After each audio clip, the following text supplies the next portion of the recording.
आज हम लोग इस वीडियो में डॉक्टर हेडगेवार के राष्ट्र की अवधारणा को समझेंगे। डॉक्टर के हेडगेवार यानी डॉक्टर केशव बलिराम हेडगेवार, जिन्होंने 1925 में राष्ट्रीय स्वयंसेवक संघ की स्थापना की थी, जो आज विश्व के सबसे बड़े नागरिक संगठन के रूप में कार्यरत है और अग्रसर है। तो डॉक्टर हेडगेवार का राष्ट्र कोई राजनीतिक राज्य पॉलिटिकल स्टेट नहीं था। डॉक्टर हेडगेवार का राष्ट्र कोई भौगोलिक देश ज्योग्राफिकल कंट्री मात्र भी नहीं था। यह एक कल्चरल नेशन था, एक सांस्कृतिक राष्ट्र था।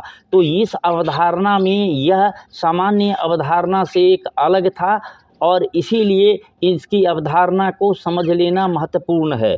तो भारतीय संविधान यदि आप देखते हैं तो आज के जो भारतीय संविधान है, इसकी उद्देशिका को यदि हम देखें, प्रियम्बल को देखें, तो इसके प्रियम्बल में यह स्पष्ट है कि राष्ट्र की एकता और अखंडता को सुनिश्चित करने का संकल्प लिया गया है। इसमें देश की एकता या राज्य की एकता या किसी प्रांत की एकता और अखंडता की बात नहीं किया गया है, यह राष्ट्र की एकता और अखंडता की बात किया गया है, क्योंकि राष्ट्र की अवधारणा अभी भी भारत में वो मजबूती नहीं पाई है जिसको पाए जाने की मतलब कि बड़े राष्ट्र विधाताओं को थी, वो अभी भी पूरा नहीं हुआ है। कहने का मतलब कि भारतीय लोगों की जो निष्ठा है राष्ट्र से ज़्यादा अपनी जाति, प्रजाति, धर्म, क्षेत्र, भाषा इत्यादि में है और यह भारत के लिए एक अच्छी बात नहीं है। इसीलिए भारत के संविधान भी इसी को सुनिश्चित करना चाहता है और जो भी दूरदृष्टि के जो देश के जो महान शुभचिंतक हुए, दार्शनिक हुए, विचारक हुए, क्रांतिकारी जो निर्माता हुए, सभी के विजन में राष्ट्र की यह भावना रही है। तो भारत में राष्ट्र का जो उदय है,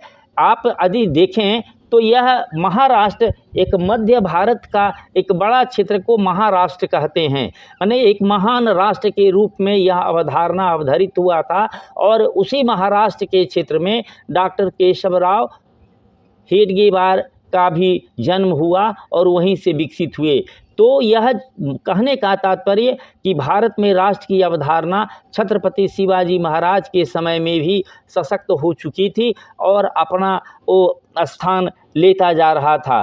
तो भारत में जो राष्ट्र का जो निर्माण है वह किसी विधान या किसी संविधान या किसी प्राधिकार के कारण एक राष्ट्र नहीं है। भारत का जो राष्ट्र है वह भूगोल और इतिहास द्वारा निर्मित संस्कृति है।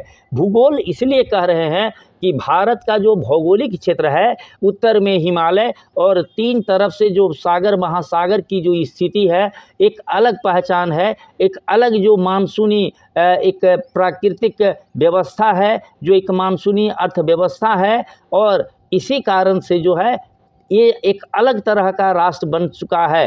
कहने का मतलब कि भारत को राष्ट्र बनाना एक नई बात नहीं है, यह ऐतिहासिक रूप से राष्ट्र रहा है। हाँ, इसकी चमक जो है साम्राज्यवादियों के काल में फीकी पड़ गई थी, इसीलिए इस पर जो धूल पड़ गया है उस धूल को हटा करके भारत को एक चमकदार राष्ट्र के रूप में फिर से उभारना है, फिर से प्रकाशित करना है। वैसे आप समझ लें कि राष्ट्र का जो आधार होता है वह भूगोल होता है और इतिहास होता है। मतलब एक निश्चित भौगोलिक भूभाग होता है और उस पर एक लंबे इतिहास की जो एकापन का जो भावना उसके साथ जो विकसित होता है वही राष्ट्र का आधार होता है। तो राष्ट्र की पहचान इसकी संस्कृति, इसके जीवन मूल्य, मानवीय स्वभाव और इसकी ऐतिहासिक निरंतरता से स्पष्ट होती है। आज भी डॉक्टर मोहन भागवत यदि भारत की बात करते हैं तो पूरे इस भारत की बात करते हैं, पूरे हिंद की बात करते हैं। अब इसमें आज राजनीतिक रूप से भले ही कई राज्य हो गए, लेकिन इन सभी लोगों की एक जो है सांस्कृतिक जीवन मूल्य होता है, एक मानवीय स्वभाव है और यह विश्व के किसी भी कोने में अपने इसी पहचान के साथ जाते हैं। इसीलिए आप देखेंगे कि यही भारत की विशिष्टता है और भारत का निर्माण सत्ता से नहीं, सांस्कृतिक विशिष्टता से, सांस्कृतिक विरासत से हुआ है। हाँ, यह भारत को मध्यकाल में हिंद कहा जाता था और हिंद की संस्कृति को हिंद की संस्कृति अर्थात हिंदू संस्कृति कहा गया और यह हिंद की संस्कृति ही हिंदू राष्ट्र हुआ। लेकिन आज हिंदू शब्द भौगोलिक अर्थ से ज़्यादा लोग धार्मिक अर्थ में लेते हैं और यही गलतफहमी का आधार बनता है।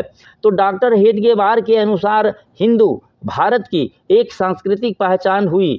आज भी डॉक्टर मोहन भागवत कहते हैं कि भारत में पैदा लिया हर व्यक्ति जो है वो हिंदू है, भले ही उसकी आस्था किसी अलग अलग संप्रदाय में हो, अलग अलग विश्वास में हो, अलग अलग पंथ में हो, लेकिन भारत की एक मूल संस्कृति है और यही संस्कृति भारत की पहचान है।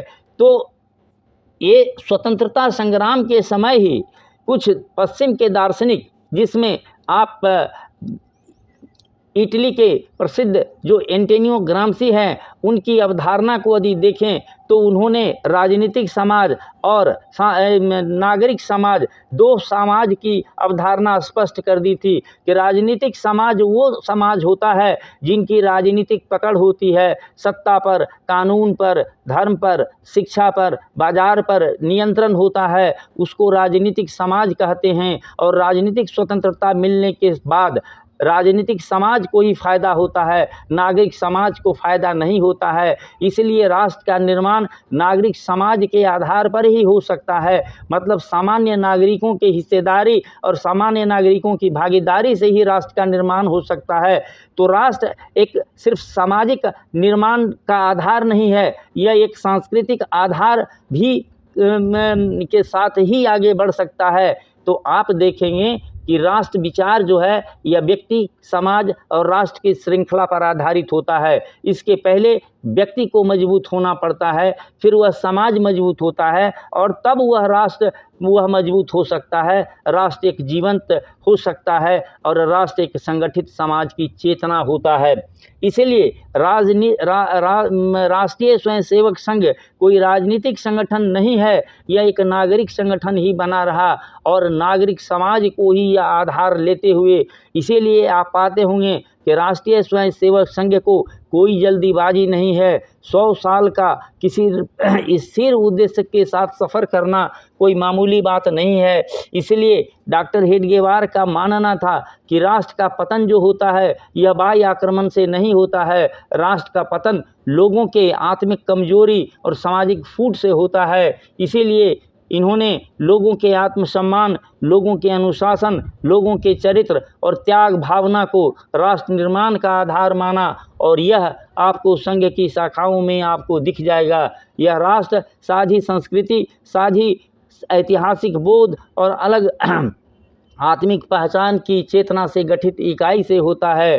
कुछ लोग राष्ट्र में पंथ को, धर्म को, किसी ने भाषा को, किसी ने और भौगोलिक क्षेत्र को खोज लिया है, लेकिन यह अवधारणा छोटे छोटे क्षेत्रों के लिए तो उचित हो सकता है, लेकिन यह भारत, चीन, अमेरिका, रूस जैसे बड़े राष्ट्रों के लिए संस्कृति ही एक आधार है और इसी के आधार पर कोई राष्ट्र सशक्त हो सकता है या कमज़ोर हो सकता है।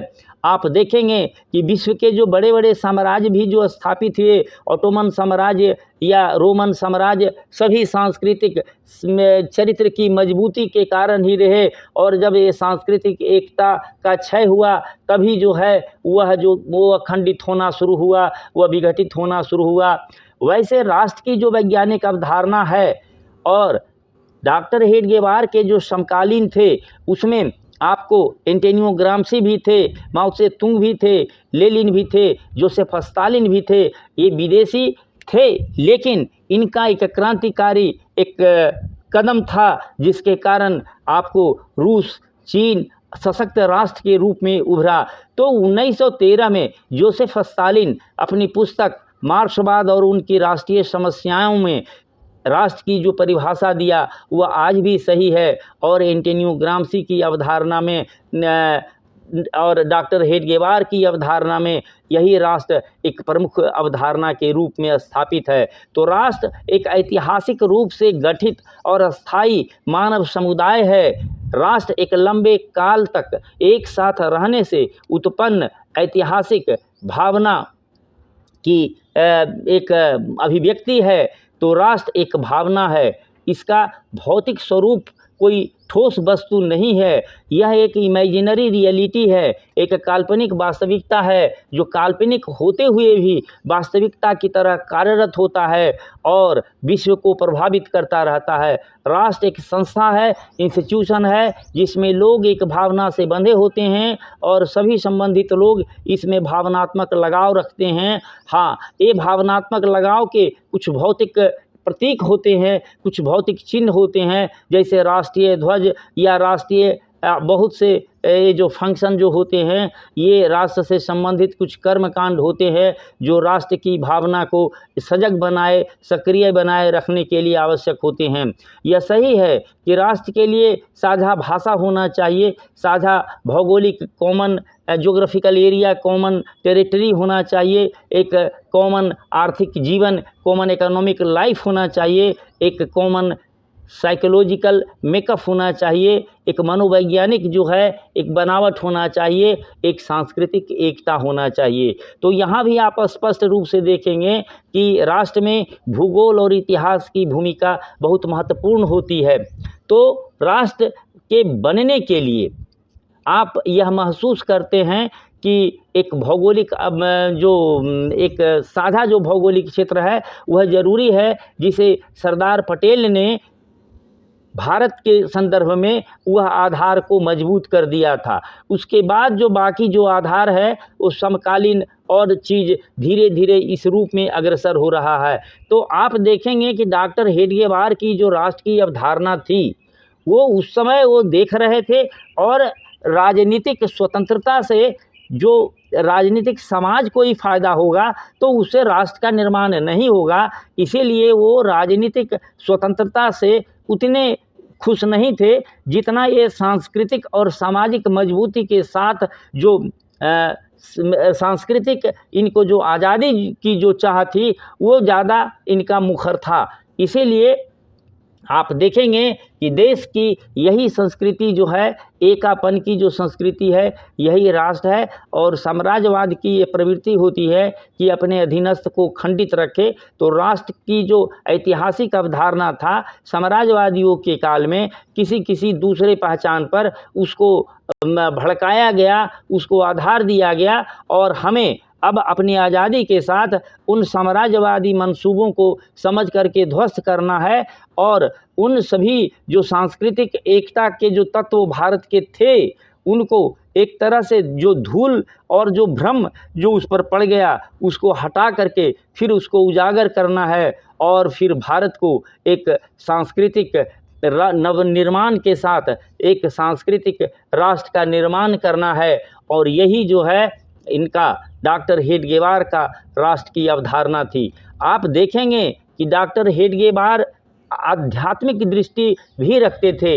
डॉक्टर हेडगेवार उपनिवेशवाद और साम्राज्यवाद के चरित्र, प्रकृति और भविष्य के परिणाम और स्वरूप को समझ रहे थे।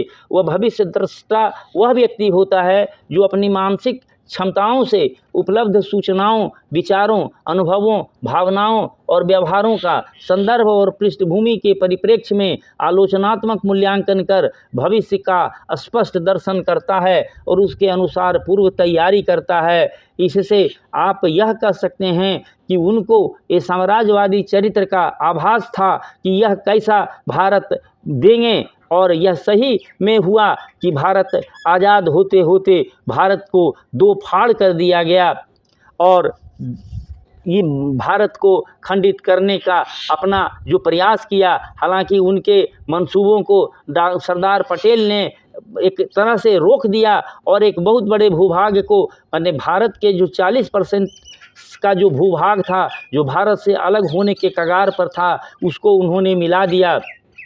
तो आप ये देखेंगे कि डॉक्टर हेडगेवार का जो राष्ट्र की अवधारणा थी वह बहुत क्रांतिकारी था, बहुत स्पष्ट था और इसे हमें फिर से समझना है, स्पष्ट रूप से समझना है। मैंने अपनी पुस्तक डॉक्टर हेडगेवार को सादर नमन, जो किंडल एडिशन पर, किंडल संस्करण पर उपलब्ध है, मैंने अपने 80-90 पेज की पुस्तक में इस बात को स्पष्ट रूप से समझाया है कि राष्ट्र जो है एक सांस्कृतिक अवधारणा है और एक सांस्कृतिक रूप से मजबूत होकर के ही भारत एक सशक्त समृद्ध राष्ट्र बन सकता है और विश्व को मानवता का भी मार्गदर्शन कर सकता है। आज मैं राष्ट्र की अवधारणा को डॉक्टर हेडगेवार की नज़रों में स्पष्ट किया, कल राष्ट्र की अवधारणा को डॉक्टर मोहन भागवत की दृष्टि में स्पष्ट करने वाला हूँ। सुनने के लिए धन्यवाद।